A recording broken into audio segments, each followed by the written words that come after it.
Merci, Monsieur le Président, Madame la Ministre, chers collègues. Il était une fois un pays. Dans ce pays, tout allait bien pour les riches. La société était bien ordonnée. Les riches avaient accès à une opulence d'objets. Qu'importe que ces objets soient fabriqués à des milliers de kilomètres par des enfants ou en polluant des populations entières, ils procuraient aux riches un plaisir artificiel inégalable. Produit, consomme et crève. Qu'importe que ces tonnes et ces tonnes d'objets créaient frustration, inimité et rancœur et ne servaient parfois à rien. Produit, consomme et crève. Les riches devenaient plus riches, les pauvres devenaient plus pauvres. Tout allait bien dans le meilleur des mondes. Les riches du pays avaient même réussi à faire élire leur ami, le banquier Macron, comme président. Grâce à des hommes comme lui, 7 milliardaires dans le pays détenaient autant de richesses que 30% de la population la plus pauvre. Grâce à des hommes comme lui, le petit pays possédait le record du continent et pouvait s'enorgueillir de 41 milliardaires sur son territoire. Toute la société était organisée pour eux et par eux.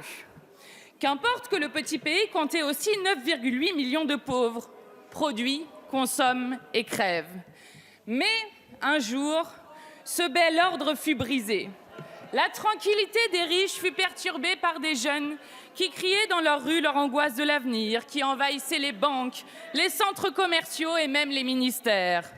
Ce jour-là, l'océan de malheur qui inondait le pays se déversa dans les rues et dans les grèves. Ils accusèrent les riches de les voler, mais aussi de détruire les générations à venir. L'air devenait irrespirable, les espèces s'éteignaient peu à peu, le plastique remplaçait les poissons, les eaux envahissaient les habitations et les fortes chaleurs se multipliaient. Les riches prirent peur, ils allèrent voir leur ami le président Macron. Ce dernier donna des ordres à ses conseillers pour briser les révoltes. Ils tentèrent la force. 25 personnes perdirent leurs yeux, certaines leurs mains. Ils blessèrent des milliers d'hommes et de femmes, ils embastillèrent, mais rien n'y fit. Ils firent le pari du mensonge, avec des discours à n'en plus finir, en utilisant les beaux mots de liberté, de justice, de paix, de redonner la beauté à la terre, mais rien n'y fit. Alors le président chargea sa conseillère qui travaillait auparavant pour Veolia de mettre fin au tumulte. Ils passèrent en revue les revendications. Interdire ou réglementer la publicité, mais vous n'y pensez pas. C'est notre modèle de bonheur et de liberté qu'on mettrait alors à bas. Nous ne pouvons pas priver les braves gens de désirer des tonnes et des tonnes d'objets. Les gens doivent produire et consommer.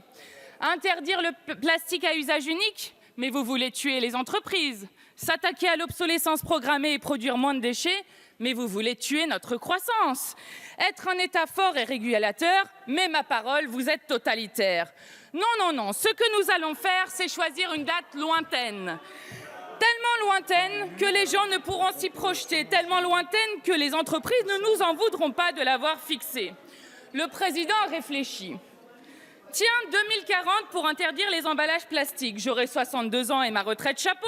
Et puis il sera encore temps de repousser l'échéance quand nous aurons failli dans les objectifs.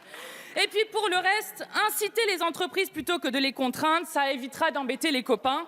Vous n'aurez qu'à vous réclamer de l'économie circulaire, ça sonne bien comme le ruissellement et tout continuera comme avant. Le pays vota la loi. Les puissants avaient leurs arguments quand défilaient les manifestants. Ils avaient agi et bien agi. Pour parfaire sa ruse, le président fit des leçons au monde entier qui, bien sûr, n'eurent aucun effet. Lui-même continuait de négocier avec les puissances du monde entier pour qu'arrivent toujours plus de produits, toujours plus inutiles et plus polluants. Puis vint le temps des inondations, des famines, des incendies. Jusqu'à là, Madame la Ministre, tous les événements étaient enchaînés dans le meilleur des mondes possibles.